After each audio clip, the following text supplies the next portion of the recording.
अच्छा जी, तो पहला केस ये है कि मैंने ये अज्यूम किया कि कोई भी आई नहीं है, तो यानी पीछे कितने रह गए, 5 रह गए। और लेकिन फिल कितने करने, 4 बॉक्सेस फिल करने हैं। तो कितने कॉम्बिनेशन बन जाते हैं, 5C4, 5C4, यानी 5 बच जाते हैं। और 5 कौन से हैं ये, RGDT, RGDY, RGTY, RDTY, GDTY। सही है। Case 1, case 2, combination with 1I। अगर हम ये अज्यूम करें कि 1I होगा, सही है, कॉम्बिनेशन विथ 1I, तो अब क्या होगा,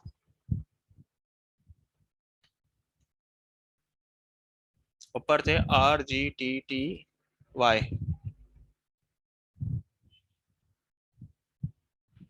इसमें इन्होंने क्या किया है,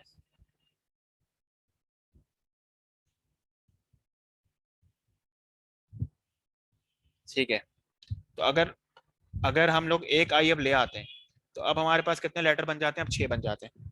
5 तो वो थे RGDTY, और एक हमने आई ले आए, तो टोटल मिला के कितने हो गए, 6 हो गए। सही है। तो अब हमारे पास जो स्लॉट्स हैं, उसमें से एक तो हमने आई के लिए रख दिया है, कोई सा भी एक। तो जो बाकी 3 है, कोई से भी बाकी 3 है, वो किसको जाएंगे, वो बाकी उनको जाएंगे, RGDTY को जाएंगे। तो इसलिए यहाँ पे 5C3 किया हुआ है। ये जो RGDTY है, अब इनके लिए सिर्फ कोई भी से भी 3 स्लॉट्स हैं,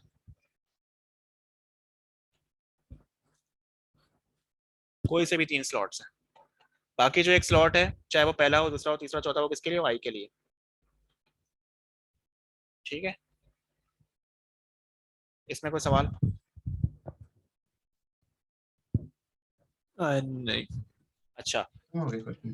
केस 2 में, सॉरी केस 3 में, अब क्या है, वही केस है कि अब हम ये अज्यूम कर रहे हैं कि कोई से भी 2 स्लॉट्स में आई बैठा हुआ हो।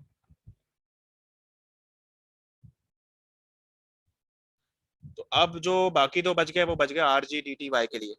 तो अब जो ये 2 की जो कॉम्बिनेशन बनती है इन 5 अल्फाबेट्स के लिए, वो बन जाएगा 5C2, जिसकी वैल्यू है 10।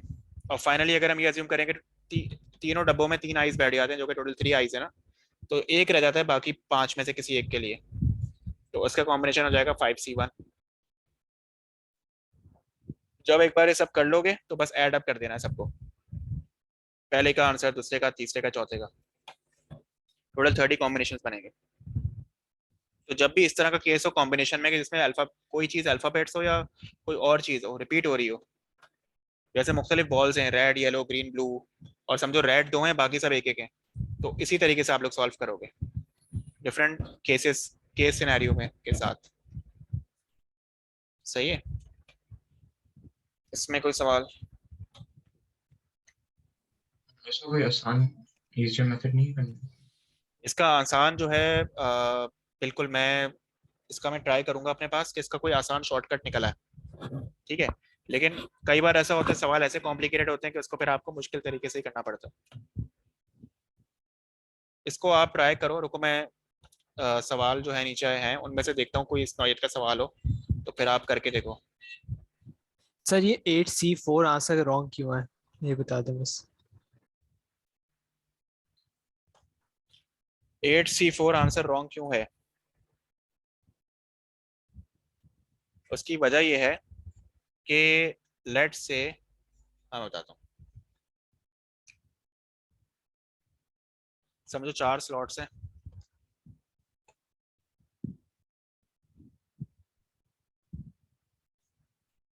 समझो एक हमने रैंडम उठाए अल्फाबेट्स, पहले में आ गया R, सही है।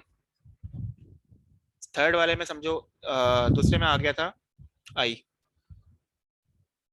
तीसरे में आया G, तीसरे में आया I। ठीक है। तो अब ये वाला I कोई एक आई है ना इनमें से, और इस तरह ये वाला I भी कोई एक आई है, ऐसा ही है?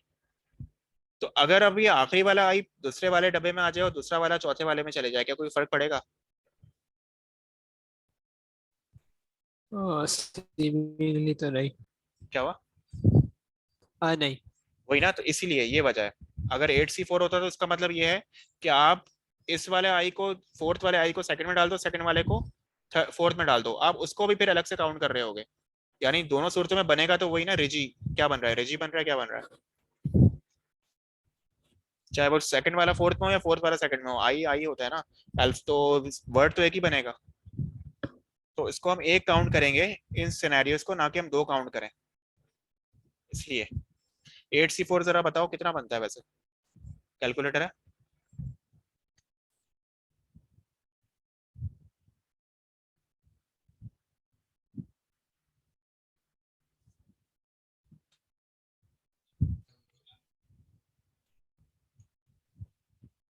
सेवेंटी 70, जबकि हमारा आंसर क्या फाइनल 30, 30 बन रहा है। वो इसलिए कि हम इस तरह के सिनेरियो में हम एक ही काउंट करेंगे, चाहे वो आई को इधर ले जाओ कि उधर ले जाओ, क्योंकि वर्ड एक ही बन रहा है, इसलिए तो फायदा सर नहीं तो है। केस नंबर 3 और केस नंबर 4 में भी तो आई वो इनवर्स हम उसे प्लेसेस को चेंज कर सकते हैं। हाँ, तो इसीलिए वहां पे तो अगर आप नोट करो, मिसाल के तो तौर पे इसमें अगर हाफ। मैं बताता हूँ, जैसे मिसाल के तौर पे सेकंड वाला केस है, थर्ड वाला सॉरी, इसमें ये क्या अज्यूम अज्यूम किया हुआ है, इसमें ये अज्यूम किया हुआ है कि कोई से भी दो स्लॉट्स हैं, वो किसको मिले हुए, R G D T Y में से किसी एक, किसी दो को, समझो कि ये आर के पास है, ये जी के पास है, और समझो ये आई है, ये आई है। तो इसमें सिर्फ ये बताया हुआ है कि 5C2 बस निकाला हुआ है, ये साबित करने के लिए कि ये आर जी कितने तरीकों से आगे पीछे ऊपर नीचे, मतलब राइट पे लेफ्ट पे इधर उधर जा सकते हैं, पहले में दूसरे में तीसरे में चौथे में। अगर हम आई को भी अहमियत दे रहे होते ना, तो फिर हम मल्टीप्लाई करते आई आई वाले केस के साथ भी कि दो आई हैं, तो फिर हम 2 फैक्टोरियल भी कर रहे होते कि कि ये वाला आई उधर से गया हो या ये वाला आई इधर आ गया हो, तो फिर हम मजीद मल्टीप्लाई भी कर रहे होते हैं आई का लिहाज रखने के लिए, कि आई भी तो, ये भी तो हो सकता है कि एक आई दूसरी तरफ हो और दूसरा आई पहली की तरफ हो, लेकिन हम यहाँ पे मल्टीप्लाई नहीं करवा रहे। हमने सिर्फ इसी का ख्याल रखा है, किन का ख्याल रखा है, यूनिक लेटर्स का, सिर्फ यूनिक अल्फाबेट्स का हम ख्याल रख रहे हैं, आई को यहाँ पे किसी काउंट में ला ही नहीं रहे। बस क्या किया है कि उसकी स्लॉट रिजर्व करवा दी है पहले से, कि वो जो भी आई होगा बस वो उसके लिए स्लॉट रिजर्व है। ठीक है, आज सही समझ में आ गया। ठीक है, वरना हम मल्टीप्लाई भी करवाते हैं जैसे हम पहले करते रहे। अभी जैसे जब हम बंडल कर रहे थे, ऊपर वाला जो सवाल था उसमें आते हैं, एक सेकंड, ये जो अभी हम एक सवाल देख रहे थे, ये वाला, कि ये तीनों मर्द एक साथ खड़े हों, ये भी शर्त है। उसमें हम पहले तो हमने देखा कि कंबाइंड हो गई, 9 लोग साथ में बदल गए, तो 7 फैक्टोरियल किया, मगर उसको मजीद मल्टीप्लाई भी कराया 3 फैक्टोरियल से, क्योंकि मर्दों के अंदर भी मुख्तलिफ हम रोटेशन कर सकते हैं, M3 पहले के M1 बाद में, तो 3 फैक्टोरियल से मजीद मल्टीप्लाई भी करवा रहे हैं। क्यों? क्योंकि यहाँ पे हर मर्द की अपनी शनाख्त है, M3 अलग है, M1 अलग है। अगर ये सारे मर्द एक ही होते हैं, समझो कि सब जुड़वा भाई होते हैं और बिल्कुल आइडेंटिकल ट्विंस होते हैं, तो उस केस में ये मल्टीप्लाई कराने की जरूरत नहीं थी 3 फैक्टोरियल से।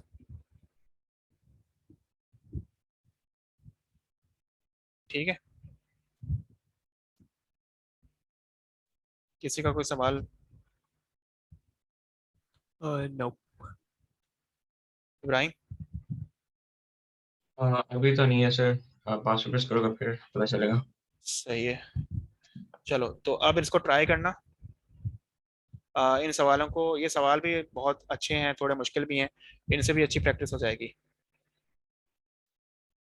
इसके कई आंसर्स लिखे हुए हैं, जिससे हम लोग चेक कर सकते मेरे हैं कि हाँ, सही है हाँ हमारा। बुक एंड पे हैं शायद, बुक एंड पे अच्छा। होंगे। अच्छा, मैं सिलेबस पे वापस आता हूँ।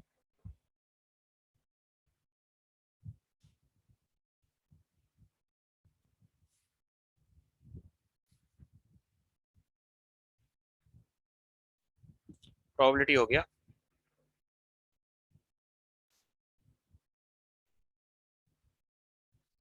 अच्छा बाय द वे ये बता दूं मैं, ये कौन से साइन है, ये जो साइन है ना, ये यू बना हुआ है, इसको कहते हैं ए यूनियन बी, यूनियन। और ये जो उल्टा यू है ये कहलाता है intersection, A intersection. Intersection B. क्या मतलब होता है वैसे, खैर ये फॉर्मूला यूज नहीं हो रहा, लेकिन क्योंकि ये यहाँ पर आ रहा है तो इसलिए बता रहा हूँ, जैसे इधर आ रहा है लेफ्ट इधर, ए इंटरसेक्शन बी का क्या मतलब है, ए इंटरसेक्शन बी का मतलब है कि वो प्रोबेबिलिटी बताओ जिसमें ए और बी दोनों हुए हों, यानी शर्त यह है कि वो वाला इवेंट जिसमें ए और बी दोनों आए हों, दोनों हुए हों, तो उस केस में ये इंटरसेक्शन का साइन आता है, और ये दूसरे मानों में ये एंड, यानी हम जो मैं आपको बताता ना ए एंड बी, ये एंड के लिए इंटरसेक्शन आता है। तो उसमें फिर मैंने बताया था, आप लोगों को बुक में मौजूद है, कि जब ये सिनेरियो हो कि दोनों लगा जॉइंट कर दिया हो दोनों को, कि दोनों वाकई हों इस बात की प्रोबेबिलिटी, इस केस में हम दोनों की प्रोबेबिलिटीज को मल्टीप्लाई करते हैं। और अगर ये हो कि दोनों में से कोई एक हो जाए, इस बात की प्रोबेबिलिटी, जैसे कि ये आ रहा है ऐसे यूनियन, सही है, चाहे या ये हो या वो हो या दोनों हो, कोई मसला नहीं, तीनों अलाउड है, तो उस केस में वो और बन जाता है। और तो उस केस में आप जो है ना प्रोबेबिलिटीज को ऐड अप कर रहे होते हो मल्टीप्लाई करने की जगह। तो इसके जब पास्ट पेपर से सवाल करोगे और मुझसे पूछोगे तब ज्यादा क्लियर हो जाएगा, ठीक है। Okay. डिस्क्रीट रैंडम वेरिएबल्स, अच्छा, draw up a probability distribution table relating to a given situation involving a discrete random variable x and calculate ex and var x। ये क्या चीज है? ये वही जो मैंने नहीं शुरू में पढ़ाया था, मीन होता है एक, किसी भी वेरिएबल का एक मीन होता है, दूसरा उसके वेरिएंस होता है या स्टैंडर्ड डेविएशन होती है। तो यहाँ पे मीन एज अ हम एक्सपेक्टेशन, इसको ई कहते हैं एक्सपेक्टेशन, तो एक्सपेक्टेशन से ले रहे हैं मीन, और वेरिएंस से वही वेरिएंस ही है। तो इस पर आता हूँ मैं,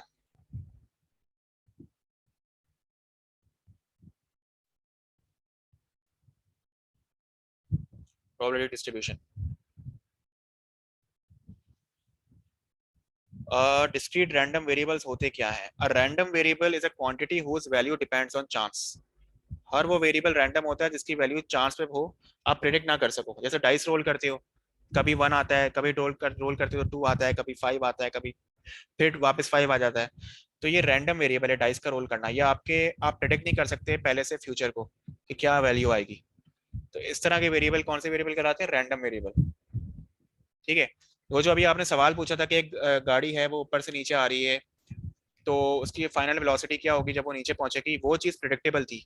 फाइनल वेलोसिटी जो थी वो प्रेडिक्टेबल थी, उसमें आप फॉर्मूला लगा के आप पहले से बता सकते हो कि जब वो नीचे पहुंचेगी और इतना डिस्टेंस ट्रेवल किया होगा तो उसकी स्पीड क्या होगी, क्योंकि आप उसका फॉर्मूला जानते हो।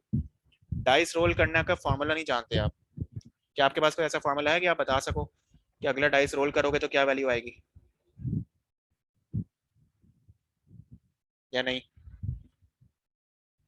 नहीं. तो इसलिए ये कहलाएगा रैंडम वेरिएबल, ठीक है। डिस्क्रीट का मतलब क्या है? डिस्क्रीट का मतलब ये कि वैल्यूज कंटिन्यूअस ना हो, यानी पॉइंट्स में ना हो, दूसरे मानों में स्पेसिफिक वैल्यूज। जैसे डाइस रोल किया है तो या 1 होगा या 2 होगा या 3 या 4 या 5 या 6, ऐसा नहीं होगा कि वैल्यू 2.5 आ जाए या 1.3 आ जाए। तो डिस्क्रीट है, यानी 1 और 2 के दरमियान भी गैप मौजूद है, तो या 1 ले रहा है या 2 ले रहा है, बीच की वैल्यूज नहीं ले रहा, ये मतलब है डिस्क्रीट का, ठीक है।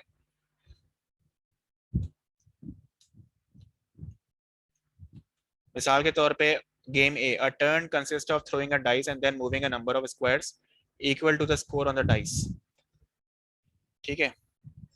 The number of squares moved in a turn is a variable because it can take different values.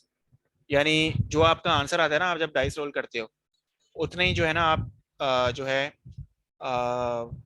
उतने ही स्क्वायर्स को आप मूव करोगे। समझो आपने कुछ, या आप इस तरह नोट कर लोगे, उतने ही आप फुट स्टेप्स लोगे, उतना ही चलोगे।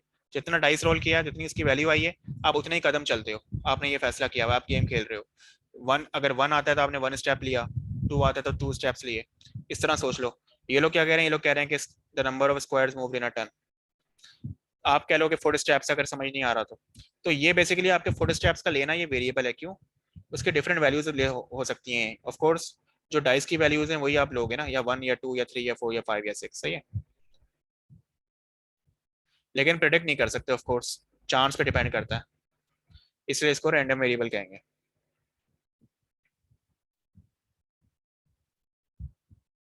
ठीक है। तो although you cannot predict the result of the next throw of the dice, you do know that if the dice is fair, the probability of getting each value is 1/6। अगर आपको ये बात पता हो कि डाइस फेयर है, dice fair का मतलब ये कि वो इस तरह बनाया गया है कि हर वैल्यू यूनिफॉर्म है, कोई वैल्यू भी ऐसी नहीं है कि वो होता है ना, कुछ कुछ कुछ ऐसे भी होते हैं रिग्ड किस्म के वो होते हैं चीजें या बॉल के, इसमें आप जब भी उछालोगे तो एक ही वैल्यू आ रही है बार बार, उसको यूनिफॉर्म तरीके से नहीं बनाया गया, तो ऐसे डाइस अनफेयर डाइस कहलाते हैं। फेयर डाइस वो होता है जिसमें हर नंबर के आने की इक्वल चांस है, या आप नहीं कह सकते पहले से कि कौन ज्यादा चांस है कि आएगा। तो इस केस में हर किसी का आने का चांस क्या है, हर नंबर का 1/6, टोटल 6 से डिवाइड कर दो 1 को। सही है। अगर मैं कहता हूं P X is equal to 3, क्या मतलब है, इस बात का कितना चांस है कि जब आप डाइस रोल करोगे तो डाइस में जो आंसर आएगा वो 3 लिखा हुआ होगा। ऑफ कोर्स उसका उसकी प्रोबेबिलिटी क्या है 1/6, क्योंकि फेयर डाइस है तो हर नंबर के आने का कितना चांस है, वही क्या आपने टोटल से डिवाइड कर दिया, टोटल 6 है। तो जब भी इस तरह का सिनेरियो हो ना, ये लिखा हुआ हो सिंबल, ये देख लो, P bracket open bigger X is equal to smaller X. इसका मतलब क्या होता है, इसका मतलब ये है पी का मतलब प्रोबेबिलिटी, कैपिटल एक्स का मतलब है वेरिएबल एक्स, यानी डाइस कौन कौन सी वैल्यूज ले सकता है, या आप कितने फुट स्टेप्स चल सकते हो, ये वेरिएबल है। और छोटा एक्स का मतलब है कि एग्जैक्टली वैल्यू आई क्या, यानी 3 आया, 4 आया वो, या 5 आया। तो कैपिटल लेटर से आप वेरिएबल का नाम लिखोगे, स्मॉल लेटर से आप वैल्यू लिखोगे। ये आपके सामने है, टोटल 6 वैल्यूज पॉसिबल हैं एक्स की जो है, और हर किसी की प्रोबेबिलिटी है 1/6। और ये याद रखो जब ऐड अप करोगे तो 1 होना चाहिए हमेशा, जब तमाम प्रोबेबिलिटीज को ऐड करो तो हमेशा 1 होना चाहिए, अगर 1 नहीं है इसका मतलब आपने कोई गलती की है। तो प्रोबेबिलिटी डिस्ट्रीब्यूशन किसे कहते हैं, the probability distribution of a discrete random variable is a listing of the possible values of the variable and the corresponding probabilities. कभी भी कहा जाए कि किसी चीज की प्रोबेबिलिटी डिस्ट्रीब्यूशन लिखो या बनाओ, तो बेसिकली वो इस टेबल की बात कर रहे होते हैं कि उस वेरिएबल की कितनी पॉसिबल वैल्यूज हैं और हर वैल्यू का कितने परसेंट आने, कितना रेशो है चांस आने का, इसको कहते हैं प्रोबेबिलिटी डिस्ट्रीब्यूशन टेबल। कोई सवाल? नहीं। नहीं सर। No. अच्छा अब ये देखो game B, a person is allowed a second throw of the dice if a 6 is thrown. सही है, अगर पहली बार में 6 आ गया तो उसको अलाउ होता है कि दूसरी बार भी डाइस रोल कर ले, या अमूमन लूडो में होता है ना, ये रूल होता है। एंड इन दिस अगर जी। हाँ, and in this case moves a number y of squares equal to the sum of the two scores obtained। यानी इस तरह ले लो कि अगर इसका 6 आ गया और फिर वो अगर करता है तो कोई और नंबर आता है, तो अब उसको अलाउ होगा कि वो मजीद कदम भी चल सके। यानी अगर पहली बार 6 आया, दूसरी बार 5 आया, तो 11 वो 11 फुट स्टेप्स ले सकता है दोनों को ऐड करके। और अगर 6 से कम आया था पहली बार में, फिर तो चांस ही खत्म है, फिर तो बस उतने ही स्टेप्स लोगे। तो अब इस केस में कोई कहे कि ये रहा, ये देख लो फिगर 6.2। अब अगर हमें प्रोबेबिलिटी निकालनी हो तो हम कैसे निकालेंगे, मिसाल के तौर पे अब इसमें जरा ये सोचो कि अब कितने फुट स्टेप्स चलने के इम्कान आ गए हो गए, 1 2 3 4 5 6 तो पहले भी थे, लेकिन अगर 6 आ गया तो मजीद या 1 आएगा या 2 आएगा या 3 आएगा या 4 या 5 या 6 आएगा। तो इसका मतलब अगर किसी का 6 आ गया तो वो मजीद या 1 या 2 इतने चल सकता है। तो मतलब पता ये चला अगर 2 बार 6 आ गया तो कितना बनता है, 12 बनता है ना, 6 + 6 12 है, 6 + 5 11 है। इसका मतलब अब टोटल जो पॉसिबिलिटीज बनती है वो 1 से लेकर 12 तक बनती है। ठीक है, लेकिन क्या अब हर नंबर की बराबर प्रोबेबिलिटी होगी, 1 से लेकर 12 तक के तमाम के आने की सेम प्रोबेबिलिटी होगी जिस तरह के फेयर डाइस में था, तो ऐसा नहीं है, क्योंकि अब ये फेयर डाइस नहीं। हाँ क्या, ये फेयर डाइस नहीं है। फेयर तो है, मगर क्या हर नंबर की, यानी 1 से लेकर 12, पहले 5 पहले 6 तो चलो उतनी प्रोबेबिलिटी रखते हैं, या पहले 5, मगर बाकी जो नंबर्स हैं 1 से 6 तक, ये किस पे डिपेंड कर रहे हैं, ये इस बात पे डिपेंड कर रहे हैं कि 6 आएगा तो मौका मिलेगा ना दूसरी बार डाइस रोल करने का, अगर 6 ही नहीं आएगा तो कैसे मौका मिलेगा। तो क्या इन नंबर्स की भी वही चांस है आने का जो पहले का है, क्योंकि ये तो बाउंड हुए हैं सिर्फ 6 से। तो अब जितने भी सम बनता है 1 से लेकर 12 का, उसमें अब सबका इक्वल चांस अब नहीं रहेगा, उसकी वजह ये है जो मैंने बता दी। तो अब जरा देखो So मिसाल ये के तो numbers ये 6 क्यों नहीं है नंबर? क्या मतलब, अब y में जो वैल्यू है उसमें 6 क्यों नहीं डाला है? 5 वो में डायरेक्ट 7। ये 7 का मतलब ये नहीं है कि डाइस का क्या वो आ रहा है, डाइस पे क्या आ रहा है। 7 का मतलब ये है, टोटल नंबर। हाँ 7 का मतलब ये है कि टोटल सम क्या आ रहा है उस बंदे का। तो 6 भी तो आ सकता है टोटल सम, 3 3 दोनों डाइस पर, हाँ तो अभी ये या ये 4 2। हाँ तो ये एग्जाम्पल नहीं, अगर नहीं 6 के देखो, बाद सर वो बाउंड है ना, एक और बारी चलेगा तो फिर 6 तो डायरेक्ट नहीं लिख सकते। देखो पहली बात तो ये कि अच्छा, डाइस सिंगल डाइस यूज करा, सही है। सिंगल डाइस यूज कर रहा है। लूडो में आप लोग क्या 2 डाइस यूज करते हो वैसे यूजली? तो 2 होती है। जी अच्छा, ये लोग ये इस गेम में सिर्फ 1 डाइस अलाउ है एक वक्त में, ठीक है, इसलिए, वरना तो कोई मसला ही नहीं था। इसीलिए जब पहली बार 6 आएगा तभी दूसरी बार चलाने का मौका मिलेगा, वरना बस जो नंबर आया था उसी को रख लो, उतना ही चला लो बस। इसीलिए अब ये उन्होंने एक एग्जाम्पल दी है कि अगर समझो टोटल सम आया 7, दोनों 7, यानी दोनों डाइसेस का 7 आया। ऑफ कोर्स 7 का मतलब यही बता रहा है कि पहली बार 6 आया था, वरना मौका ही नहीं मिलता। तो पहली बार प्रोबेबिलिटी निकालनी है 6 की, और फिर उसी पे बेस कर रहा है कि अगला ऑफ कोर्स 1 ही होगा ना, जब 6 पहले ही आ गया और टोटल सम 7 है तो फिर 1 ही बचता है ना। तो अब इन दोनों की प्रोबेबिलिटी निकालनी है, क्योंकि ये चीजें बाउंड है एक दूसरे से, यानी वही जो मैंने अभी सिलेबस में बताया था कि एंड वाली चीज थी, इंटरसेक्शन वाली। जब भी इस तरह का सिनेरियो होता है तो हमेशा प्रोबेबिलिटी को मल्टीप्लाई करते हो, जब दो चीजें आपस में बाउंड हो एक दूसरे से। तो इसलिए जो है ये, ऑफ कोर्स ये इंडिपेंडेंट है, मतलब दूसरे में जो आंसर आ रहा है वो पहले का मोहताज नहीं है, लेकिन ये दोनों इवेंट्स एक साथ बाउंड है कि पहला हुआ फिर साथ साथ दूसरा भी हुआ। तो इस केस में आप मल्टीप्लाई करते हो, तो ये 6 आने की प्रोबेबिलिटी जो थी वो 1/6 थी, और सेकंड डाइस में 1 आने की प्रोबेबिलिटी भी यही थी 1/6, क्योंकि दोनों डाइस फेयर है। तो 1/6 मल्टीप्लाई 1/6, तो पता ये चला कि 7 के आने की जो प्रोबेबिलिटी है वो है 1/36। सही है। अगर किसी का टोटल सम 8 आता है तब भी यही प्रोबेबिलिटी होगी, क्योंकि जाहिर बात है फेयर डाइस है। तो पहली बार 1/6 से ऑफ कोर्स 6 आया है, और दूसरी बार चाहे 2 हो के 3 हो, कुछ भी हो, चांस तो वही है, कोई भी नंबर आने का 1/6 है। इसलिए ये नोट करो, 7 से लेकर 12 तक तमाम के तमाम 1/36 है। कोई ये बता सकता है इसमें 6 नजर नहीं आ रहा, उसकी क्या वजह है?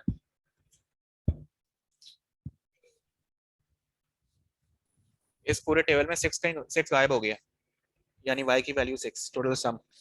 सर, क्योंकि वो एक बार 6 आ जाए तो नेक्स्ट बारी जरूरी है, और नेक्स्ट बारी जब जरूरी है तो वो 6 होगा ही नहीं कभी। या तो 0 होता डाइस के ऊपर, 0 वाला डिजिट भी होता, तो हम कहते हैं कि वो 6 टोटल सम 6 बना है। इसलिए अब 6 नहीं बनेगा, या 7 बनेगा, या ज्यादा होगा, ठीक है। तो ये बेसिकली है, इन सबको सम करो तो आंसर बनाना चाहिए, ये जरूरी है, वरना गलती है।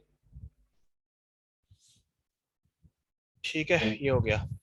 आ जाओ अब देखते हैं गेम सी। अच्छा नहीं, ये वो रिलेटेड ही है, सॉरी मैंने बता दिया, ठीक है। अच्छा ये इस तरह भी वैसे by the way, first throw, ये जो है ना 6.4 बना हुआ है, इसने मेरे ख्याल से दोनों डाइस को अलाउ किया हुआ है एक साथ फेंकने के लिए। और इसमें वो बताया हुआ है कि लाइक अगर कोई दो डाइस फेंकता है तो क्या क्या पॉसिबिलिटीज बनती हैं। तो ये इस तरह है कि जैसे फर्स्ट थ्रो किया तो 1 आया, दूसरा किया तो 1 आया, तो इनका सम क्या हो गया, 2 हो गया। अगर पहले में 2 आया, दूसरे में 1 आया, तो उसका सम हो गया 3। इन दोनों डाइसेस के रोल का एक साथ अगर रोल कर रहे हो तो पॉसिबिलिटीज दी हुई है, सम की क्या पॉसिबिलिटीज बनती हैं, ठीक है। टोटल कितने आउटकम्स बनते हैं? ऑफ कोर्स आपके पास 2 डाइस है, आपने डाइस रोल किया है, हर डाइस में 6 पॉसिबिलिटीज हैं, तो 6 पहले में 6 दूसरे में, तो टोटल कितने आउटकम्स हो सकते हैं? 36 हो सकते हैं टोटल, ठीक है। लेकिन अगर कोई पूछे बताओ 6 आने का कितना प्रोबेबिलिटी है, 6 आने की, यानी टोटल सम की बात हो रही है, किसी इंडिविजुअल की बात नहीं हो रही, टोटल सम की बात हो रही है कि दोनों को मिला के कितना चांस है कि 6 आएगा। तो कैसे करोगे? इनमें से एक तरीका तो ये कि काउंट कर लो। सर्किल कर दूंगा। हाँ 36 तो टोटल है, तो देखो कितने कितने में सम 6 आया था, 1 2 3 4 5, 5 है ना टोटल, तो 5/36 सम 6 आने की प्रोबेबिलिटी 5/36 है। अगर 7 कोई पूछता है तो कि 2 बार डाइस रोल, एक साथ 2 डाइस रोल किया और 7 कितनी कितनी बार आया टोटल, तो वो आप काउंट कर लो, ये कितने बन रहे हैं, 1 2 3 4 5 1 over 6। 6. हाँ 6/36 और 1/6 सही है। इसमें तो इस तरह मतलब टोटल, इसमें अगर आप इस सम को सबको सम देखो, इसमें मिनिमम वैल्यू क्या है 2 है, मैक्सिमम वैल्यू 12 है। तो 2 से 12 तक आपने एक टेबल बना लेना और सबकी प्रॉपर्टीज यहाँ पे लिख देनी है। इनका अगेन सम जो होगा वो 1 के बराबर होना चाहिए।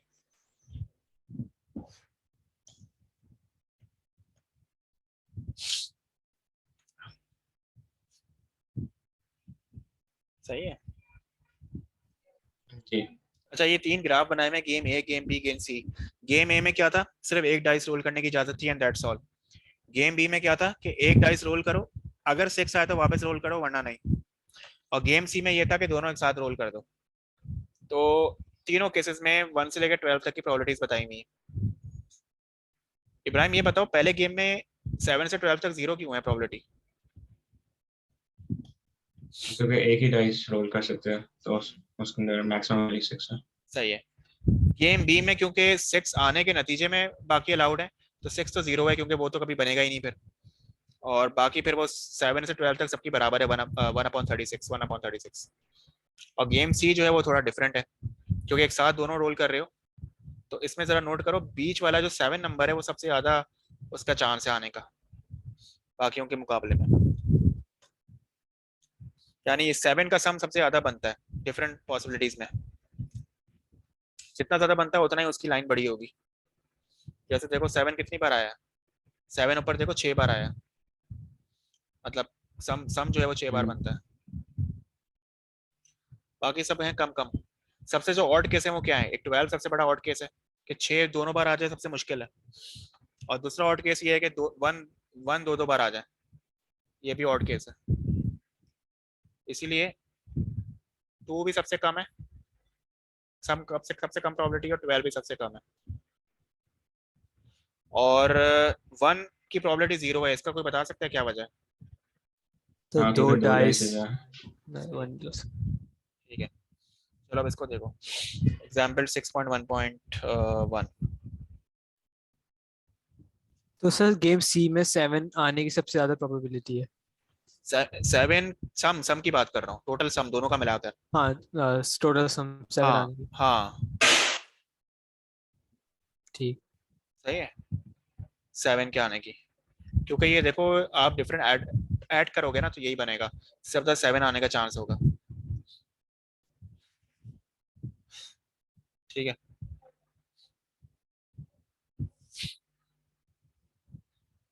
देखा तो सर जाए तो। मेरे हाँ क्या? वो कहता लेकिन मेरे डाइस गेमिंग एक्सपीरियंस में 7 सबसे रेयरेस्ट नंबर आता है। अच्छा और तो जो फिर दूसरे फैक्टर्स होते हैं जैसे फेंकने का तरीका और उन्हें प्लेस करने का तरीका, हाँ मतलब फेंकने से पहले, वो हाँ भी ये तो फिर हाँ प्रोबेबिलिटी को चेंज कर देंगे। हाँ बिल्कुल, अगर आपने आपने हाथ में रखा और वैसे ही उठा के हल्का सा ट्विस्ट करके फेंक दिया नीचे, पता ही है कि 2 3 बार रोटेशन में वो कहाँ जाके बैठेगा, या एक ही रोटेशन में। ये तो रैंडम। तो वो हाँ एक लाने के लिए हल्के से फेंकते हैं वो, हाँ और आ भी जैसे जाता है। हाँ जैसे फॉर एग्जाम्पल ये बिल्कुल ऐसे ही है, अगर कुरानदाजी हो रही है, आपने बहुत सारे लेट से वो टिकट निकलना है ना कहीं का, और वो एक साथ 500 अंदर लोगों ने एप्लीकेशंस डाली हुई है, लेट उनके एप्लीकेशंस हैं। तो एक तो ये कि आप आंखें बंद करके रैंडमली हाथ घुमा के किसी का निकाल लो। दूसरा ये कि आप बार बार एक ही जगह पे, आप एक ही कोने पे जो है वो बार बार अपना हाथ डाल के आप निकाल रहे हो, तो ऑफकोर्स वहां पे जिन लोगों के लेटर्स होंगे, एप्लीकेशंस होंगी, उन्हीं का चांस बन जाएगा ना ज्यादा आने का। तो ये फिर जो है वो तो नहीं हुआ, ये यूनिफॉर्मिटी नहीं हुई, ये धांधली हो गई ना। जी. जी। सही है। चलो एग्जाम्पल 6.1.1 इसको पढ़ो।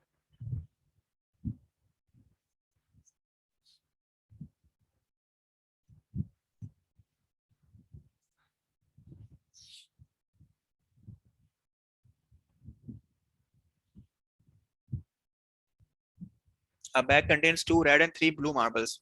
2 marbles are selected at random without replacement. इसका ये वर्ड बड़ा अहम है, without replacement, जो कि रिप्लेसमेंट ना होने का मतलब ये कि टोटल सम भी कम हो रहा है। And the number x of blue marbles is counted. Number x of the blue marble is counted. Find the probability distribution x. ये x क्या है यहाँ पे? x ये है कि आपने रैंडमली जब 2 बार मार्बल उठाए तो कितनी, मतलब उन 2 में कितनी बार कितने ब्लू थे? एक था, 2 ही 3 बातें होंगी ना। आपने जब रैंडमली, एक बैग है उसके अंदर टोटल 5 मार्बल हैं, 3 ब्लू और 2 रेड, तो आपने रैंडमली कोई से भी 2 उठा लिए। अब कह रहे हैं कि काउंटिंग बताओ आंखें खोल के कि कितनी बार ऐसा हुआ कि कितने मार्बल थे। तो ऑफ कोर्स ब्लू मार्बल की बात हो रही है, तो 3 ही पॉसिबिलिटीज होंगी, या तो एक भी ब्लू मार्बल नहीं आया, या एक आया, या 2 आए, और तो कोई चांस नहीं बनता ना। आपने 2 बार पिक किया तो या तो एक भी ब्लू नहीं होगा, या एक ब्लू होगा, दोनों में से या दोनों ब्लू होंगे। तो हर किसी का अलग अलग निकालेंगे कि ब्लू 0 था तब उसका कितना चांस था, ब्लू 1 था तब कितना चांस था, और 2 था वो कितना चांस था। इसको किस तरह करेंगे? इसको इस तरह करेंगे, ये आप जरा ये ट्री डायग्राम देखो। ट्री डायग्राम में आप स्टार्ट यहाँ से हो रहा है। पहली बार जब आपने आंखें बंद करके या वैसे ही रैंडमली जब पिक किया, तो रेड का उठाने का कितना चांस है? ऑफ कोर्स रेड कितने 2 हैं और टोटल 5 हैं, तो रेड 1 उठाने की प्रोबेबिलिटी है 2/5, और ब्लू के उठाने की प्रोबेबिलिटी है 3/5, क्योंकि ब्लू 3 है। यहाँ पे आके पहला वाला केस खत्म हो गया, यानी पहला वाला आपने स्लॉट भर ली। अब दूसरी बार फिर कोई एक बॉल उठाना है, तो अब क्या चांस है कि पहली बार रेड आया था, R1 आया था, दूसरी बार भी रेड आया, तो वो बनेगा 1/4। क्यों? क्योंकि एक बार रेड उठा लिया तो 5 में से 4 रह गए, और रेड अकेला रह गया, तो उसका आने का चांस बन गया R2 के आने का 1/4। सही है। अगर पहली बार R1 उठाया और अगला चांस के हो सकता है ब्लू उठा लिया हो, तो इसकी क्या प्रोबेबिलिटी बनती है कि probability of B2 provided that you picked R1। ये जो लिखा हुआ है ना, B2 लाइन बनी हुई है, R1 लिखा हुआ है, इसका मतलब ये होता है probability of B2 provided you chose R1 before, ये मतलब है। तो क्योंकि आपने पहले रेड उठाया था और 5 में से एक कम हो गया, 4 रह गए, और ब्लू स्टिल 3 है, तो इसकी प्रोबेबिलिटी बन जाएगी 3/4। तो इस तरह ये ट्री डायग्राम बन जाएगा, जितनी पॉसिबिलिटीज बनती हैं उनका। ठीक है। अब हमें क्या करना है? अब हमें ये निकालना है कि ब्लू एक भी नहीं आया, 2 बार पिक किया, किसी मौके पे भी ब्लू नहीं आया, इसकी क्या प्रोबेबिलिटी बनती है? मतलब दूसरे मानों में वो ये कहना चाह रहे हैं कि पहला भी रेड था, दूसरा भी रेड था, तो सिंपली पहली बार रेड उठाया तो 2/5 इसकी प्रोबेबिलिटी है, दूसरी बार उठाया प्रोवाइडेड के पहले भी रेड था, वो बनती है 1/4। तो सिंपली 2/5 मल्टीप्लाई 1/4, इसको मल्टीप्लाई कर लो यहाँ पे, तो ब्लू के ना आने की जो प्रोबेबिलिटी है वो बनती है 1/10, कि जब दोनों रेड आ गए।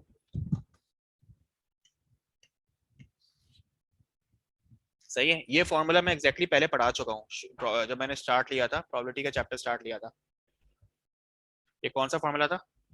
इसमें एक चीज ऐड थी कि probability of getting R1 comma R2, यानी दोनों आ जाए, R1 R2 दोनों एंड के साथ, यानी दोनों होने चाहिए। तो वो आप इस तरह भी निकाल सकते हो कि जैसे आपने पहले R1 के आने की प्रोबेबिलिटी निकाल ली, और फिर R2 की निकाली, प्रोवाइडेड क्या R1 पहले आ चुका था, यानी दूसरे मानों में आपने इसको और इसको मल्टीप्लाई कर दिया। ठीक है। अच्छा, ब्लू एक बार आया हो, 2 बार आपने रैंडमली उठाया, तो चांस ये कि कोई सा एक ब्लू हो, तो अब क्या चांस बनता है? वो इस तरह बनता है, या तो पहला रेड आया हो और दूसरा ब्लू आया हो, यानी इस डायरेक्शन में आप जा रहे हो, या फिर पहला ब्लू हो और दूसरा रेड हो, ये चांस बनता है ना। 2 चांस बनते हैं, यानी R1 हो और B2 हो तब भी जरूरत पूरी हो गई, B1 हो और R1 हो तब भी सही है, दोनों बनते हैं। लेकिन हाँ, ये जरूर है कि एक वक्त में कोई एक ही होगा, दोनों एक साथ नहीं हो सकते दोनों केसेस। तो आप इसमें क्या कर रहे हैं? Probability of B1 and R2 निकाल रहे हैं, probability of R1 and B2 निकाल रहे हैं, दोनों को ऐड अप कर लोगे एंड में। तो मिसाल के तौर पे मैं साइड पे करता हूँ। अगर इस केस की बात करें तो R1 के आने की प्रोबेबिलिटी 2/5, और फिर सेकंड स्लॉट में B के आने की प्रोबेबिलिटी 3/4। इसी तरह अगर इसको देखें तो B1 से होते हुए आया ना, ये ऐसे आया है, तो B1 की प्रोबेबिलिटी है 3/5, और R2 के आने की प्रोबेबिलिटी है 2/4।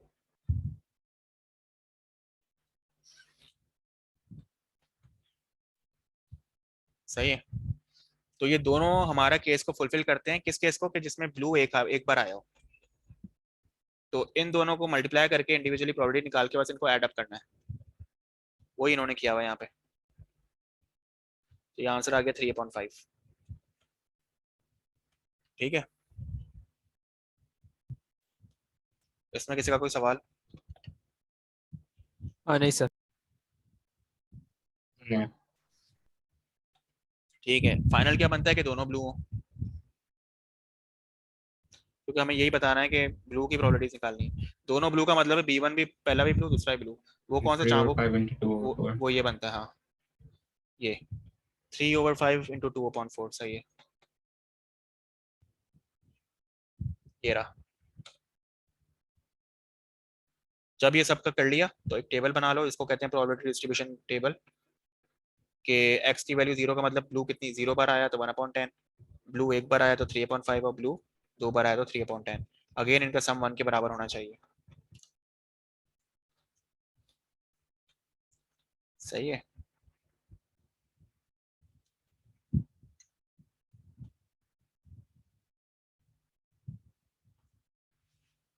अच्छा, यहाँ पे किसी का कोई सवाल? नहीं, नहीं.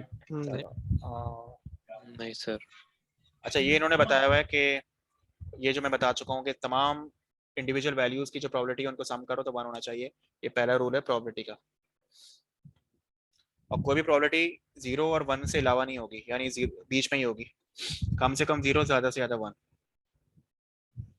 अच्छा, ये जरा देखो 6.2.1, एक कोई रैंडम वेरिएबल टी है, वो 5 वैल्यूज दे सकता है, 1 2 3 4 5। पहले की ऑलरेडी सी है, जैसे कि 2C 2C 2C C वगैरह। कोई कह रहा है, कोई क्या पूछता है कि सी की वैल्यू निकालो, तो क्या कैसे निकालोगे? तमाम को एडअप करो और 1 तो के 1 बराबर, कर दें. 1 के बराबर रख दो, तो सी की वैल्यू आ जाएगी, यानी 1/8। जब 1/8 आ जाएगी तो यानी 1 का है 1/8, 2 का है 1/4, 3 का है 1/4, 4 का है 1/4, 5 का अगेन 1/8। सही है, एक बार सी की वैल्यू पता चल गई जी. तो अब देखो कोई कहता है कि इस बात की प्रोबेबिलिटी निकालो कि टी जो है, या वो उसकी वैल्यू 3 हो या 3 से कम हो, 3 हो या 3 से कम हो। क्या मतलब? इन तीनों को ऐड करोगे, इन तीनों प्रोबेबिलिटीज को, यानी 3 या 3 से कम का मतलब है या टी 1 हो या 2 हो या 3 हो, तो यानी C + 2C + 2C, ये हो जाएगा। अगर कोई पूछे यानी पार्ट सी में कि टी 3 से ज्यादा हो, तो 3 से ज्यादा का मतलब क्या है, यानी 4 हो या 5 हो, तो 4 और 5 की प्रोबेबिलिटी को ऐड अप कर दोगे इसको, 2C + C 3C 3C, यानी C तो 1/8 है तो 3/8। सही है, आगे चलते हैं, इसको देख लो जल्दी से। A computer is programmed to give single-digit numbers x between 0 and 9, inclusive, in such a way that the probability of getting an odd digit is half the probability of getting an even digit. तो computer को इस तरह programme किया है कि वो randomly number दे output में 0 और 9 के दरमियान, इंक्लूडिंग 0 and 9, मगर ऑड नंबर जो है ना उसका चांस आने का आधा है बनिस्बत इवन के आने का। यानी इसका मतलब ये कि अगर ऑड का, अगर हम 1 से शुरू करते हैं, 0 से शुरू करते हैं, तो 0 का अगर हम इवन लेते हैं, तो अगर 0 अगर इवन सी है तो ऑड होगा हाफ सी, क्योंकि वो उसका आधा है। सी आप इन्होंने सी लिया, कोई भी आप ए ले सकते हो, आप बी ले सकते हो, आप कुछ भी ले सकते हो। सही है, वेरिएबल का नाम। लेकिन एक्स मत लेना, क्योंकि एक्स का मतलब ये होता है कि वो एक्स का मतलब ये है, ये खुद है 1 3, ये टोटल जो डिजिट्स है ना 0 to 9, इनको हम एक्स कह रहे हैं। तो यहाँ पे सॉल्व करते हुए एक्स मत लेना, वरना मिक्सअप हो जाएगा। एक्स के अलावा कोई भी, एक्स वाई के अलावा कोई भी ले लेना, ABCDEFG।